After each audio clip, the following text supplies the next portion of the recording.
नमस्कार, स्वागत है आप सभी का। मैं हूं कृतिका और देश का सबसे भरोसेमंद चैनल डीडी न्यूज पर लेकर हाजिर हूं आपका अपना पसंदीदा शो खबरों का सरपंच न्यूज पंच। और इस कार्यक्रम के जरिए हम आप तक पहुंचाते हैं वो खबरें जिन पर रहती है हम सभी की नजर। और आज जिन महत्वपूर्ण खबरों पर दिन भर हम सभी की नजर बनी हुई एक एक अपडेट आप तक पहुंचा रहे हैं, सबसे पहले उन दोनों खबरों का रुख करेंगे। तो आज सबसे पहली और प्रमुख खबर है तहव्वुर राणा से जुड़ी। जी हां, अब तहव्वुर राणा भारत आने वाला है। अब से कुछ ही देर का और इंतजार है। और अब आगे आने वाले समय में मुंबई में जो हमले हुए थे उसमें अब पीड़ितों को इंसाफ मिलेगा और तहव्वुर राणा के एक एक कर्म का पूरा हिसाब अब भारत में होगा। आखिर कितनी देर का और इंतजार, उसके विमान के आने में बताएंगे विस्तार से आपको। इस पूरी खबर के बारे में एक एक अपडेट आप तक साझा करेंगे। लेकिन साथ ही जो दूसरी प्रमुख खबर है वो है अंतर्राष्ट्रीय जगत से जुड़ी। जी हाँ, ट्रंप टैरिफ को लेकर एक एक बार अपनी हर रोज यूटर्न लेते हुए नजर आए। लेकिन वहीं दूसरी तरफ ट्रंप ने हाल ही में ईरान को भी धमकी दी है। आखिर ईरान को धमकी देने के पीछे क्या वजह है, ये बताएंगे विस्तार से आपको इस खबर के बारे में। तो सीधे तौर पर करते हैं न्यूज पंच की शुरुआत और इन दोनों ही प्रमुख खबरों पर रहेगी हमारी नजर। लेकिन मुख्य तौर पर देखें तो तहव्वुर राणा को लेकर अब कुछ ही देर का और इंतजार है। जी हाँ, कहते हैं कि आतंकवाद के खिलाफ जीरो टॉलरेंस की नीति भारतीय जनता पार्टी लगातार अपना रही है, मोदी सरकार अपना रही है। और साल 2014 के बाद से अगर हम अभी तक देखें तो ईंट का जवाब पत्थर से दिया है। हालांकि इससे पहले साल 2008 की अगर हम बात करें तो उस दौरान यूपीए की सरकार थी, लेकिन तब तहव्वुर राणा को भारत लाने की किसी प्रकार की कोई कोशिशें नहीं की गई। लेकिन अब आज की तारीख में अगर हम बात करें तो भारत सरकार तहव्वुर राणा को भारत लाने में पूरी तरह से कामयाब साबित हुई है। और सीधे तौर पर यह सिर्फ एक घटना नहीं है बल्कि एक बड़ी जीत के तौर पर इसे देखा जा रहा है, एक बड़ी कूटनीतिक जीत के तौर पर इसे देखा जा रहा है। और इसी के साथ में आपको सबसे पहले तस्वीरें दिखाते क्योंकि अब से कुछ ही देर का और इंतजार है। और इस वक्त ये दो तस्वीरें इस वक्त आपको दिखा रहे हैं। पहली तस्वीर में आप देख रहे हैं दिल्ली के एनआईए हेडक्वार्टर की ये तस्वीरें, जहां पर हलचल इस वक्त तेज हो चुकी है। और अब से कुछ ही देर में अगर हम देखें तो विमान की लैंडिंग होगी एयरपोर्ट पे। और फिलहाल ये एनआईए हेडक्वार्टर की तस्वीरें जहां पर हलचल तेज है। वहीं दूसरी तस्वीर में आपको दिखा रहे हैं जेएलएन स्टेडियम मेट्रो स्टेशन का गेट नंबर 2, जिसको कुछ समय के लिए आम जनता के लिए बंद कर दिया गया है सुरक्षा कारणों की वजह से। तो ये दो तस्वीरें आज की। लेकिन फिलहाल तहव्वुर राणा को लेकर एक एक हलचल इस वक्त अभी तेज हो चुकी है और हमारी टीम जो है वो जगह जगह मौजूद है। मुंबई में अलग अलग जगह पर हमारी टीम मौजूद है, साथ ही दिल्ली में अलग अलग जगह पर हमारी टीम मौजूद है। उनसे एक एक अपडेट जानेंगे। लेकिन सीधे तौर पर हम देखें तो ये जरूर नजर आता है कि मोदी सरकार की कितनी बड़ी ये कूटनीतिक जीत है। साल 2018 में इसकी शुरुआत की गई थी कि तहव्वुर राणा को किस तरीके से भारत लाया जाएगा और एक एक करके कदम दर कदम किस तरीके से भारत सरकार ने बढ़ाए हैं। और आगे आते हुए अगर हम देखें तो तहव्वुर राणा को भारत लाने में कामयाब हुई है मोदी सरकार, जो कि कहीं ना कहीं अगर हम कहें कि मोदी सरकार की एक बड़ी जीत के तौर पर इसे देखा जा रहा है। आइए कुछ तकनीकी चीज़ों पर हम एक बार नजर डाल लेते हैं कि आखिर किस तरीके से हकीकत बनी है। मोदी है तो मुमकिन है, ये नारा मोदी है तो मुमकिन है, ये नारा अक्सर हम चुनावों के दौरान सुनने को मिलता है। लेकिन इस बार कहीं ना कहीं अब ये सिर्फ नारा नहीं बल्कि हकीकत बनता हुआ नजर आ रहा है। क्योंकि आतंकवाद के खिलाफ जीरो टॉलरेंस की नीति जब से मोदी गवर्नमेंट आई है साल 2014 से अगर हम देखें तो आतंकवाद के खिलाफ जीरो टॉलरेंस की नीति अपनाई गई। उसके बाद साल 2018 में तहव्वुर राणा के प्रत्यर्पण की मांग अमेरिका से की गई थी, क्योंकि वो उस दौरान वहां की जेल में बंद था। और लगातार अमेरिका पर डिप्लोमेटिक दबाव मोदी सरकार की तरफ से बनाया गया, जो दबाव पिछली सरकार की तरफ से नहीं बनाया गया था। साल 2020 में राणा को स्वास्थ्य कारणों से उस दौरान जेल से रिहा कर दिया गया था। कोविड का वो टाइम था जब उसे रिहा किया गया था सुरक्षा कारणों, स्वास्थ्य कारणों की वजह से। जिसके बाद भारत के अनुरोध पर एक बार फिर से तहव्वुर राणा को गिरफ्तार किया गया, क्योंकि भारत लगातार दबाव अमेरिका पर बना रहा था। मई 2023 में राणा के प्रत्यर्पण की मंजूरी भारत को मिल गई कि भारत को प्रत्यर्पित किया जाएगा। इसके बाद में अगर हम देखें तो अगस्त 2024 जब अदालत ने इस निर्णय को बरकरार रखा कि जी हां, उसे भारत को सौंपा जाएगा। जिसके बाद में जनवरी 2025 में अमेरिकी सुप्रीम कोर्ट में राणा की तरफ से जो याचिका दायर की गई थी उस याचिका को खारिज कर दिया गया और सीधे तौर पर एक बड़ी जीत हुई। लेकिन इसके साथ ही अगर हम देखें तो इससे पहले, क्योंकि साल 2008 में ये मुंबई में हमले हुए थे, आखिर उस दौरान कांग्रेस सरकार थी और कांग्रेस सरकार आखिर क्यों विफल रही, इसके भी कई सारे अहम बिंदु नजर आते हैं। साल 2008 में मुंबई हमलों के समय कांग्रेस की जो यूपीए सरकार थी वो उस दौरान सत्ता में थी। और तब की अगर हम बात करें तो अजमल कसाब को, जिसको जिंदा पकड़ा गया था, उसे फांसी की सजा दी गई। साल 2012 में उसको फांसी की सजा मिली। काफी लंबे समय तक उसके खिलाफ केस चलता रहा, लेकिन उसके बाद में बाकी जो मास्टरमाइंड थे वो पाकिस्तान में आज भी सुरक्षित है, जिनको लेकर किसी प्रकार का कोई कदम नहीं उठाया गया। तहव्वुर राणा को अमेरिका में गिरफ्तार किया गया और उसके बाद उसको वहां पर सजा दी गई, 14 साल की ये सजा, लेकिन कांग्रेस सरकार उस दौरान भी भारत लाने में उसे असफल साबित होती हुई नजर आई। इसके साथ ही यूपीए के दौरान अगर हम देखें तो ना तो कूटनीति चली और ना ही कोर्ट में मजबूत पैरवी की गई तहव्वुर राणा के खिलाफ भारत की तरफ से। अमेरिका, ब्रिटेन, इजराइल जैसे तमाम देशों ने इस हमले की निंदा की थी जो मुंबई में हमले हुए थे 26/11 साल 2008 में। तत्कालीन सरकार कोई ठोस संयुक्त रणनीति इन देशों के साथ मिलकर अपना ही नहीं पाई और इसीलिए कहीं ना कहीं उसे विफल बताया गया कि कांग्रेस सरकार जो है वो तहव्वुर राणा को भारत लाने में विफल साबित हुई। लेकिन वहीं दूसरी तरफ भारत पे अगर हम देखें तो साल 2014 के बाद जब मोदी सरकार सत्ता में आई तो उसके बाद में लगातार एक के बाद एक कदम उठाए गए। साल 2018 में इसकी शुरुआत की गई कि तहव्वुर राणा को भारत लाया जाएगा और तमाम जो जांच एजेंसियां हैं और भारत की कूटनीतिक जीत भी इसे अब कहा जा रहा है। इसके साथ ही भारत की इस कूटनीतिक जीत पर किसकी तरफ से क्या कुछ कहा गया, एक बार वो आपको सुनाते हैं।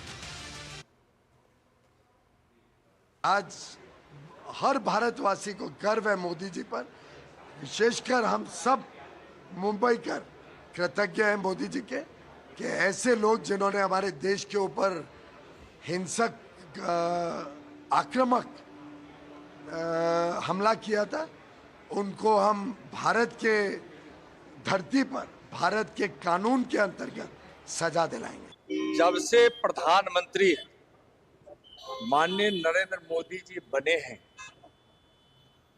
तब से देशद्रोहियों पर कड़ी नजर रखी गई है और माननीय प्रधानमंत्री आदरणीय नरेंद्र मोदी जी के नेतृत्व में और माननीय गृह मंत्री श्री अमित शाह जी के मार्गदर्शन में इस देश से आतंकवाद लगभग सफाया की ओर है।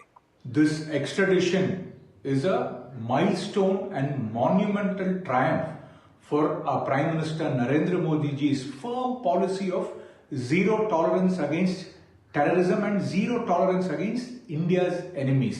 हमारे लिए ये खबर एक उपलब्धि है और अच्छी खबर है कि एक घिनौना आतंकवादी जो विश्व के किसी भी हिस्से में छुपा हुआ था उसे आज हमारे सुपुर्द किया गया ताकि हम उसके साथ इंसाफ करें।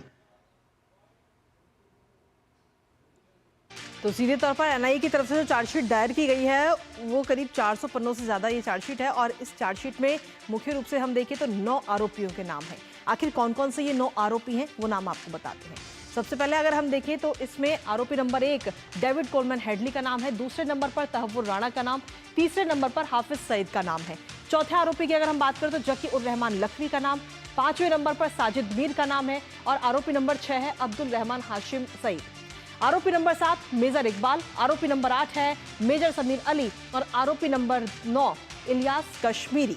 जिनमें से अधिकतर आरोपियों की अगर हम बात करें तो ये पाकिस्तान के हैं, पाकिस्तान के निवासी हैं और उसके बावजूद भी लेकिन अभी तक कोई कार्रवाई इनके खिलाफ नहीं की गई है। फिलहाल अब आज तहव्वुर राणा को लाया जा रहा है। हमारे साथ हमारे सहयोगी इस वक्त जुड़ रहे हैं, सीधा उन्हीं का रुख करते हैं। तो हमारे साथ सुधाकर हमारे सहयोगी इस वक्त जुड़ रहे हैं, साथ ही हमारे साथ में और भी टीम के लोग इस वक्त जुड़ रहे हैं, उनका भी रुख करेंगे। लेकिन सबसे पहले सुधाकर आपके पास में आएंगे। एक समय वो था कि भारत के ऊपर कई सारे आतंकी हमले होते थे, कभी यहाँ कभी वहाँ, कई सारे ये हमले होते थे, लेकिन भारत की तरफ से जवाब कोई नहीं दिया जाता था, सिर्फ रोना रोया जाता था। लेकिन 2014 के बाद में भारत की तरफ से चीजें बहुत सारी बदली और आज की तारीख में अगर हम देखें तो आज अगर कोई भी भारत की तरफ आंख उठाकर भी देखेगा तो उसको कड़ा जवाब दिया जाएगा। Commitment to strengthening economic ties between India and Slovakia. I congratulate Slovak Investment and Trade Development Agency and the Federation of Indian Chambers of Commerce and Industry for jointly organizing this event, which is an important step in giving direction to our future economic partnership. India and Slovakia have historically shared close and friendly relations. Over the years, our countries have collaborated in various sectors. It is now time to explore the diversification of our trade basket. Yesterday, I had productive meetings with President Pellegrini and Prime Minister Fico, we agreed to intensify our partnership in all spheres, including our business and economic ties. India is committed to enhancing trade relations with Slovakia. The large businesses delegations representing diverse fields, which has accompanied me clearly shows the interest of Indian businesses to explore opportunities in Slovakia. We have seen a similar interest from Slovakia. It is a matter of great satisfaction to see enthusiastic participation from both sides in today's event. I understand that 3 business delegations have been exchanged in the last 3 months. Currently, the world's 5th largest economy, India is on its way to becoming the 3rd largest before the end of this decade. India is undergoing a remarkable transformation, emerging as a global leader in technology, innovation, and sustainable development. We have seen significant success in renewable energy, digital technology, information technology, telecom, auto and auto components, pharma and biotechnology, space and fintech. The rapid growth in digital infrastructure has put India at the forefront of technological innovation, be it the availability of day-to-day services through mobile and online platforms, of cashless transactions. Digital transformation in every field is rapidly boosting India's development. India is the 3rd largest startup ecosystem in the world. Our expectation is to become a $5 trillion economy in the coming years, and we hope to do it in partnership with our friends such as Slovakia. Friends, India is one of the fastest growing economies in the world, and Slovakia, with its strong industrial base and strategic location in Europe, presents great opportunities for deeper trade and investment ties. As a key member of the European Union and a hub for automotive, defense, and high-tech industries, Slovakia stands to benefit from India's vast consumer market, skilled workforce, and thriving startup ecosystem. The automotive sector, in particular, has emerged as a strong link between our 2 nations. Tata Motors subsidiary, Jaguar Land Rover, has made a significant investment in Slovakia, including a manufacturing facility in Nitra, operating since 2018. This state-of-the-art plant, producing models like the Land Rover Discovery and Defender, underscores Slovakia's growing role in global automobile manufacturing. I appreciate President Pellegrini's valuable contribution in facilitating this investment, which has further deepened our economic partnership. Beyond the automotive industry, many other Indian companies established a presence in Slovakia, many of whom are represented here today. Similarly, several Slovak firms are actively participating in India's industrial growth. These collaborations highlight the growing depth of our economic engagement. In today's world of uncertainties, India stands out as a shining example of progress due to its stable political environment and reform-oriented economic agenda, which encourages manufacturing sector and promotes ease of business. I invite Slovak companies to join our Make in India initiative. Slovakia is looking for hard-working, skilled workers and professionals from overseas to help meet its workforce requirements. I am convinced that Indian talent can be a valuable partner in the economic progress of Slovakia.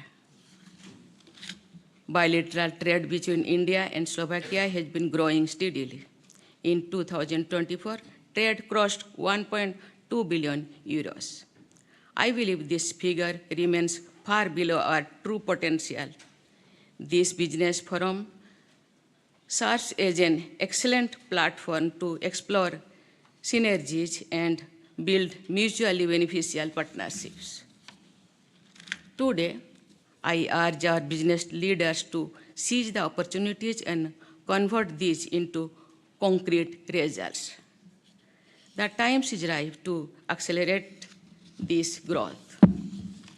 I am confident that the deliberations at this forum will lead to lasting partnerships. Let us work together to build a future of shared prosperity, innovation, and sustainable growth. I wish you all good luck and success in your business endeavors. Thank you. Thank you very much.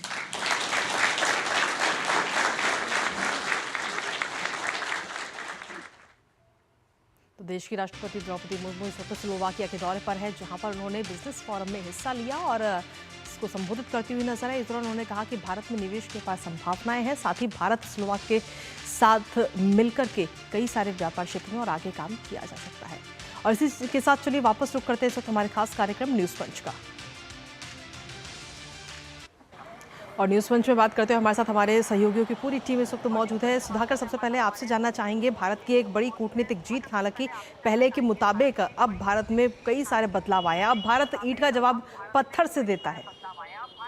बिल्कुल सही कृतिका आपने, और उदाहरण है हमारे सामने, चाहे surgical strike हो या एयर स्ट्राइक हो, आज सिर्फ भारतीय कानून के हाथ मजबूत ही नहीं है, बल्कि इतने लंबे हैं, चाहे दुनिया के किसी भी हिस्से में अपराधी छिपा हो, उसको ढूंढ कर पकड़ कर लाया ही जाएगा। लेकिन साथ ही साथ ये प्रधानमंत्री नरेंद्र मोदी की स्ट्रॉन्ग लीडरशिप का भी कमाल आप कह सकते हैं। एक स्ट्रॉन्ग रिजल्व जो उन्होंने निर्देश दिए अपने पूरी टीम को कि इसको हर हाल में संभव बनाना है। आपने देखा एक पॉलिटिकल विल बीते 10 वर्षों में लगातार दिखाई दी है। आतंक के खिलाफ चाहे कोई भी लड़ाई हो, चाहे जो जम्मू कश्मीर में हो या अंतर्राष्ट्रीय मंचों पर गोलबंदी करनी हो, तो वो हर जगह दिखाई दिया है। एक डिप्लोमेटिक जो पूरा माहौल एक बनाया गया है। एक strong US India counter terror cooperation का भी ये एक बहुत बड़ा उदाहरण दिखता है। और निश्चित तौर पर आज भारत अगर इस तरह की अगर कोई चुनौती सामने आती है तो उसका मुंहतोड़ जवाब देना जानता है। आपने कृतिका देखा कि ये सिर्फ अचानक नहीं हुआ है कि सुप्रीम कोर्ट का फैसला आता है और उसके विद इन डेज ये एक्स्ट्राडिशन हो जाता है, बल्कि ये एक सस्टेन्ड एफर्ट जो हुआ है, जो बेस्ट लीगल टीम्स को यूनाइटेड स्टेट्स में भेजा गया, उनको सारी सुविधाएं प्रोवाइड की गई, जो तथ्यों को सामने जिस तरीके से रखा गया, जो एक स्वतंत्रता दी गई है हमारी जांच एजेंसियों को, सुरक्षा एजेंसियों को, और ये स्ट्रॉन्ग लीडरशिप की वजह से ही संभव हो सकता है। और उसी का परिणाम है कि एक बड़ी कामयाबी 26/11 के मामले में 16 साल बाद एक इंसाफ के राह पर जो विक्टिम्स हैं इसके उनके लिए एक बहुत बड़ा इंसाफ का रास्ता खुला है। ठीक है, चलिए आपके पास में वापस आएंगे। इस वक्त हमारे साथ में मुंबई से भी हमारे संवाददाता लगातार बने हुए हैं। अगर देखें हम तो मुंबई यही वो जगह है जहां पर ये बड़े हमले किए गए थे उस दौरान, लेकिन इन हमलों को लेकर किसी प्रकार की कोई कार्रवाई उस दौरान की जो सरकार थी, यूपीए गवर्नमेंट थी, उसकी तरफ से नहीं की गई।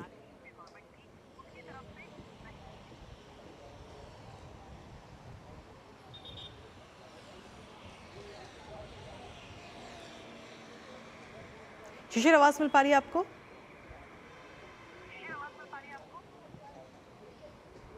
कृतिका, आपका सवाल योगेश से है या शिशिर से? जी योगेश आपसे सवाल है।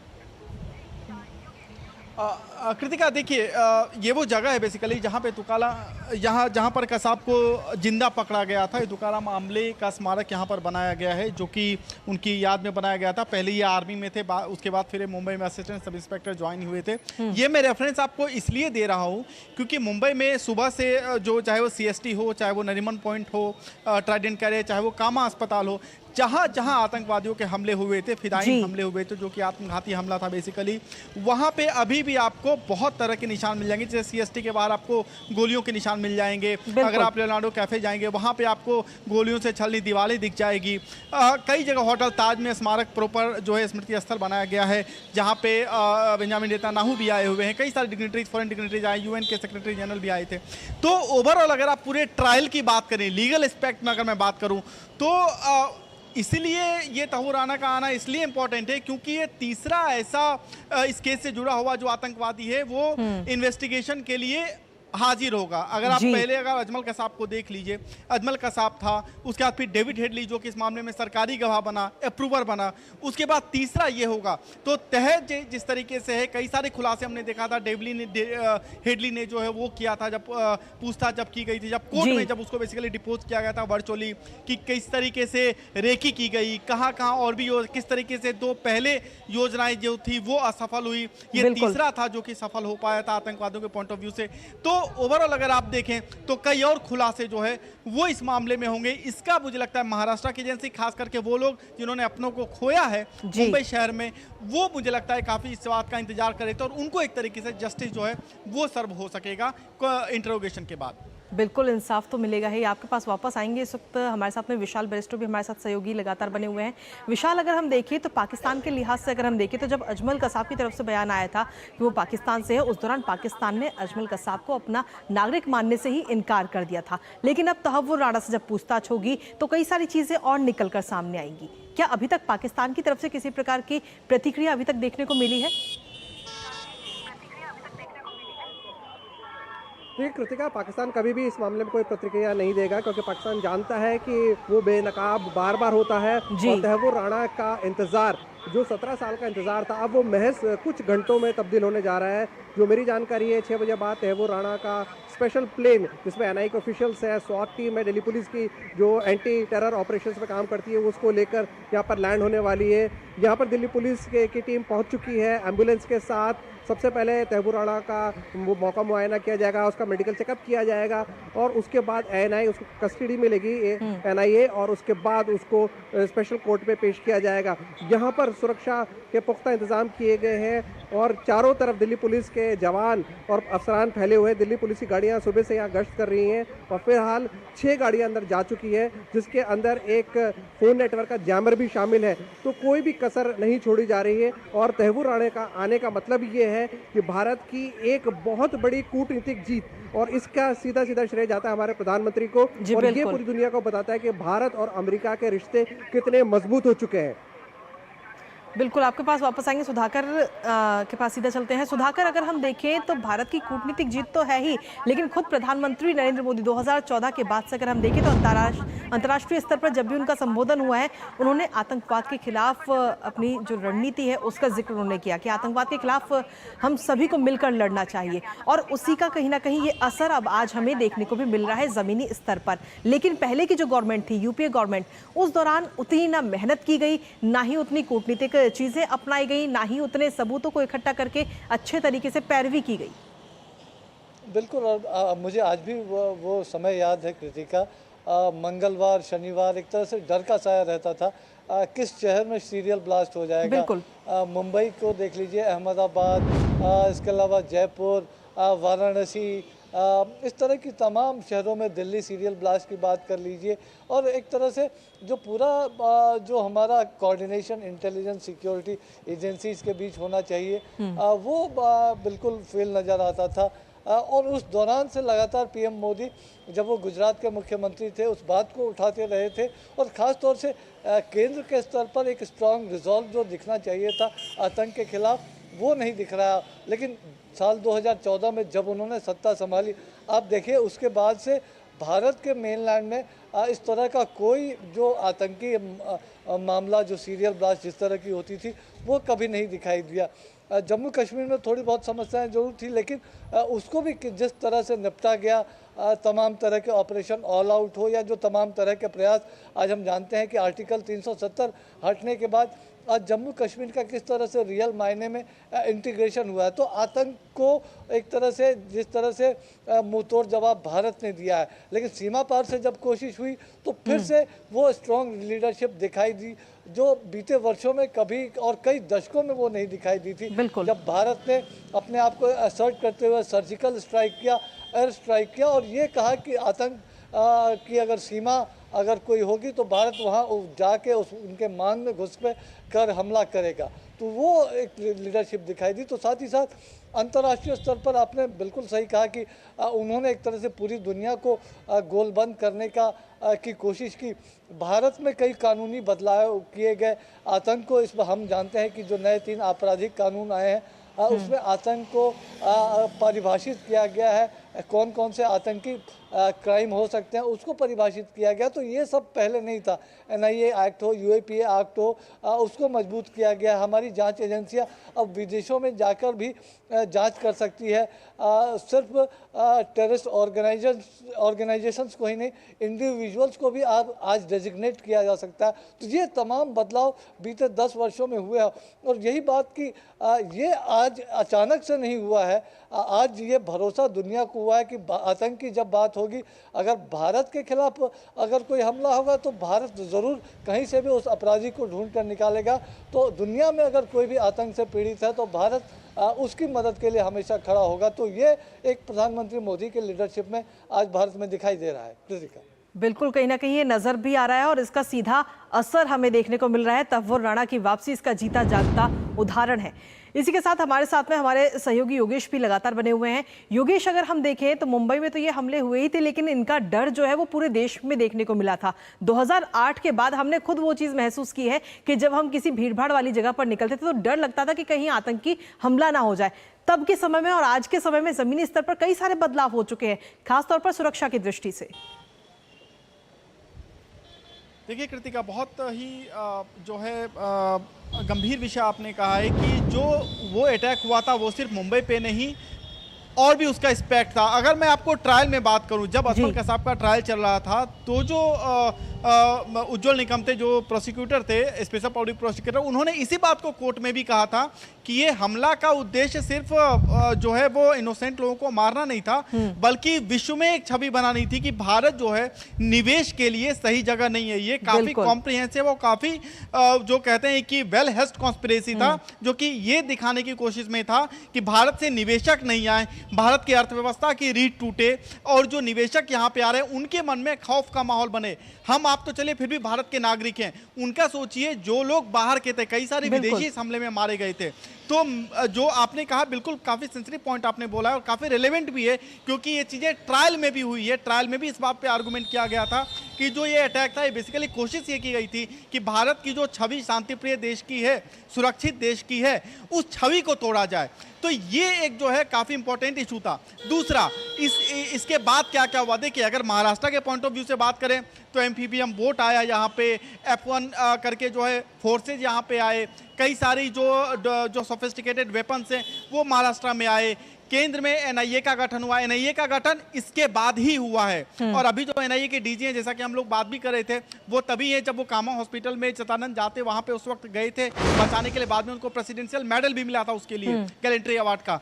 तो वो अभी NIA के DG हैं। तो अगर आप देखें तो महाराष्ट्र का बहुत ही डिसिसिव जो है एस्पेक्ट रहा और कई सारे डॉट्स रहे। अगर आप कई सारे डॉट्स को कनेक्ट करेंगे तो आपको इसमें एक ह्यूमैनिटी का भी एंगल आएगा, साथ में जिस तरीके से बर्बरता से ये हमला किया गया उसके कितने दूरगामी पॉइंट ऑफ व्यू था, दूरगामी उनका स्ट्रेटजी था, ये भी आपको दिखेगा। और तहव्वुर राणा मुझे लगता है अगर उसको इंट्रोगेशन अगर किया जा रहा है और वो जो बताएगा, कई सारी और चीजें जो अनफोल्ड हो सकती हैं, जिसमें से महाराष्ट्र में लोकल लेवल पे लॉजिस्टिक्स कहां से आए, उनको कहां से सपोर्ट मिला, ये सब चीजें मुझे लगता है ये सब चीजें केस को और नया एंगल देगी। बिल्कुल, अब कहीं ना कहीं उससे पूछताछ में कई सारे सवाल होंगे और सवालों से एक एक कड़ी को जोड़ा जाएगा और इसमें और भी कई सारे नामों का आगे आने वाले समय में खुलासा हो सकता है। हमारे साथ में हमारे सहयोगी नीरज भी इस वक्त लगातार बने हुए, जिन्होंने खुद इस हमले को बेहद नजदीकी के साथ कवर किया था। नीरज, वो दिन आपकी आंखों के सामने आज भी नजर आता होगा जब आप आंख बंद करते होंगे, जब इस हमले को आपने वहां पर मुंबई जाकर के कवर किया था, लेकिन तब से लेके आज तक अगर हम देखें तो क्या बदलाव नजर आता है भारत के अंदर? देखिए बिल्कुल वो दौर भी देखा है और वो हमला भी कवर किया है, और जिस तरीके से कवर किया है आप देखें कि आज भी वो यादें जेहन में एक तरीके से ताज़ा हो गई जब तहव्वुर राणा को इंडिया लेकर आया जा रहा है। और आप देखें कि जिस समय ये हमला हुआ था केवल मुंबई नहीं, देश के जो मेट्रो शहर हैं उन मेट्रो शहरों को आतंकवादी लगातार टारगेट करते रहते थे। चाहे हैदराबाद की बात करें, बेंगलुरु की बात करें, गुजरात की बात करें, दिल्ली की बात करें, मुंबई में लगातार एक के बाद कई सारे हमले हुए, ट्रेनों में ब्लास्ट किए गए। आप देखें कि वहाँ पर जावेरी बाजार में ब्लास्ट किए गए, हॉस्पिटलों में हमला किया गया। इसके अलावा जब 26/11 हुआ था तो पूरे जो दक्षिण मुंबई का जो हिस्सा है उस पूरे हिस्से में लगातार हमले हुए। वहाँ से लेकर और आज तक का कृतिका अगर हम सफ़र देखें तो 2014 के बाद कई सारे बदलाव देखने को मिले। आप देखें कि एनआईए को सशक्त किया गया, आतंकवाद के खिलाफ लड़ाई है उसको और ज़्यादा जो धार है और उसमें और ज़्यादा तेजी लाई गई। आतंकवादियों के खिलाफ किसी भी तरह की रियायत केंद्र सरकार के द्वारा नहीं बरती गई। और अभी देखें कि बेहतर कोऑर्डिनेशन के साथ आए। आप देखें कि जम्मू कश्मीर के अंदर ऑपरेशन ऑल आउट चलाने की बात हो, जम्मू कश्मीर के अंदर से आतंकवादियों के सफाई करने की बात हो। पिछले 10 सालों में आप देखें कि जम्मू कश्मीर में जो पत्थरबाजी की घटनाएं होती थी वो बिल्कुल बंद हो गई।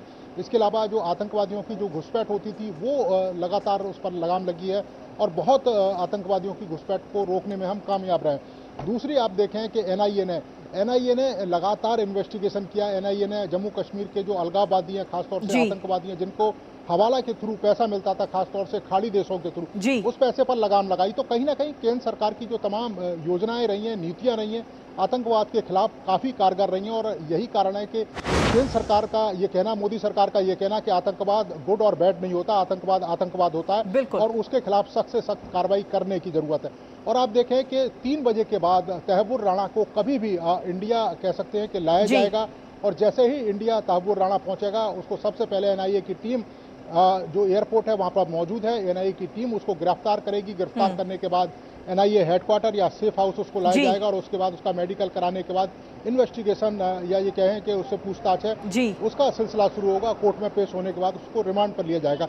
मैं एनआईए हेडक्वार्टर के थोड़े से जो दृश्य हैं वो आपको दिखवा दूं कि पूरे इस इलाके को, एनआईए हेडक्वार्टर के इलाके को आप देखें कि बैरिकेड से कवर कर लिया गया है। कोई भी जो वाहन है इस रोड पर नहीं आ जा रहा है, केवल पुलिस के वाहनों को छोड़कर और मीडिया के वाहनों को छोड़कर। इसके अलावा एनआईए हेडक्वार्टर के सामने ही मेट्रो स्टेशन है, Jawaharlal Nehru stadium metro station है, उस मेट्रो स्टेशन को सुरक्षा की दृष्टि से बंद कर दिया गया है। एनआईए में अधिकारियों की एक टीम जो खास तौर से आतंकवादियों के साथ बातचीत करने में या आतंकवादियों को इंट्रोगेशन करने में एक्सपर्ट है, वो एक टीम तैयार है। तो जैसे ही तहव्वुर राणा यहाँ पर पहुंचेगा उसका मेडिकल होगा और उसके बाद उससे पूछताछ का सिलसिला शुरू होगा। और कई सारे सवाल एनआईए की टीम के पास मौजूद है जिनका जवाब तहव्वुर राणा से एनआईए की टीम मांगेगी।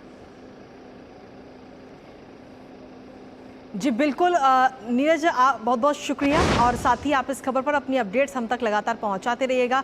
साथ ही सुधाकर आपका भी बहुत बहुत शुक्रिया और योगेश आपका भी बहुत बहुत शुक्रिया तमाम जानकारी हमारे साथ साझा करने के लिए इस खबर से जुड़ी हुई। तो सीधे तौर पर अब आज का भारत वो भारत नहीं है जो चुपचाप सारे हमलों को सहता था। अब भारत आज का जवाब भी देना जानता है। और इसी के साथ अगली महत्वपूर्ण खबर का रुख करेंगे, जहां अमेरिकी राष्ट्रपति डोनाल्ड ट्रंप ने अब एक बार फिर से ईरान को धमकी दे दी है। उन्होंने ईरान के अपने परमाणु कार्यक्रम को समाप्त करने पर सहमत न होने पर सैन्य बल का इस्तेमाल करने की ये धमकी दोहराई है। और साथ ही उन्होंने कहा कि ईरान के खिलाफ किसी भी सैन्य कार्रवाई में इजराइल की अहम भूमिका होगी। ये बात उनकी तरफ से कही गई। आखिर ये धमकी ट्रंप की तरफ से क्यों दी गई, कुछ अहम बिंदुओं के जरिए जानते हैं। तो ट्रंप की तरफ से ईरान को यह धमकी दी गई है और सैन्य कार्रवाई करने की यह धमकी ट्रंप ने दोहराई है। ईरान को परमाणु हथियार रखने की इजाजत नहीं है, ये बात कही गई है ट्रंप की तरफ से और सीधे तौर पर यह धमकी दी गई है। इसके साथ ही आपको बता दें कि ईरान के पास परमाणु हथियार नहीं हो सकते। ट्रंप ने साफ तौर पर यह बात कही है और इसी के साथ धमकी दी है कि अगर आप इस पर नहीं मानते हैं, इनकार करते हैं, तो आपको इसके जो परिणाम है वो भी भुगतने होंगे।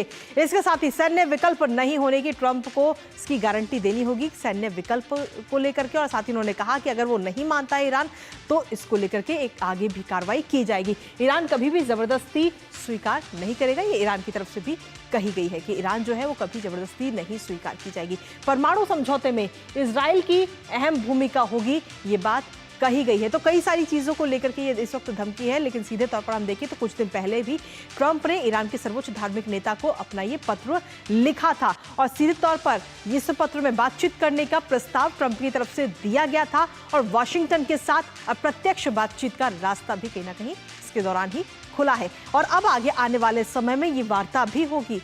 दरअसल आपको बता दें कि ये पूरी वार्ता होनी है, पत्र पहले लिखा गया और पत्र के बाद में अब ये पूरी वार्ता होगी और ये वार्ता ओमान में की जाएगी और ओमान में जब ये वार्ता होगी तो उस दौरान यूएस के साथ बातचीत के लिए ईरान जो है वो तैयार भी हो चुका है। धमकी दी जा रही है लेकिन उसके बावजूद ईरान फिलहाल अभी तैयार है इस बातचीत के लिए। ओमान के विदेश मंत्री की मध्यस्थता में ये बातचीत की जाएगी ट्रंप और ईरान के बीच में। इसके साथ ही ईरान के विदेश मंत्री इस वार्ता का नेतृत्व करते हुए नजर आएंगे। अमेरिका की तरफ से स्टीव विटकॉफ इसकी अगुवाई करते हुए नजर आएंगे। तो इस खबर पर नजर हमारी लगातार बनी रहेगी। जो भी अपडेट्स आएगा सबसे पहले आप तक पहुंचाया जाएगा। इसके साथ ही तहव्वुर राणा को लेकर जो भी अपडेट्स आएंगे सब आप तक पहुंचाए जाएंगे। लेकिन इसी के साथ फिलहाल न्यूज पंच में मुझे और हमारी टीम को दीजिए अनुमति। कल सुबह 10:30 बजे फिर होगी आपसे मुलाकात कुछ और महत्वपूर्ण खबरों के साथ। तब तक के लिए नमस्कार।